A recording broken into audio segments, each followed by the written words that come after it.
சாப்பாடு ஒரு குறை கிடையாது. வர நேரத்துக்கெல்லாம் சாப்பாடு கிடைக்குது. அங்கன்னு குளிரே சாப்பிட வைக்கிறாங்க, அன்போடு சாப்பிட வைக்கிறாங்க.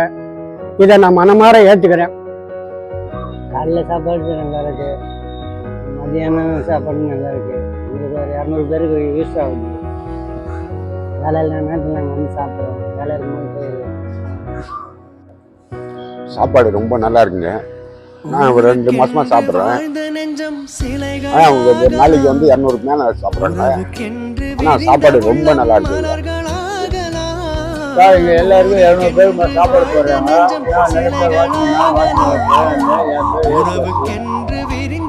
எல்லாரும் வரேன். 200 பேர் சாப்பாடு சூப்பராக சாப்பாடு. அதை பற்றி எதுவும் கவலை கிடையாது. அன்னதானம் சாந்தம் எதிர் பீச் எதிரில் பெரியவங்களோ வயசானோ குழந்தைங்களோ நல்லா சாப்பிட்றாங்க. நல்லா வசதி வாய்ப்புலாம் இருக்கு. இந்த இது குறையில்லை. இதே மீண்டும் நீங்கள் தொடர்ந்து பண்ணலாம். நான் வந்து ரொம்ப நாளாக சாப்பிட்டு வரேன். 4 மாசமாக சாப்பிட்டு வரேன். பசிக்கு இந்த சிஸ்டத்தை செய்து இருக்கிறவங்களுக்கு மிக நன்றி. கோடான கோடி புண்ணியம். உதவி செஞ்சு சமையல் செய்து போகிறவங்களுக்கு ரொம்ப ரொம்ப நன்றி. இந்த சமையல்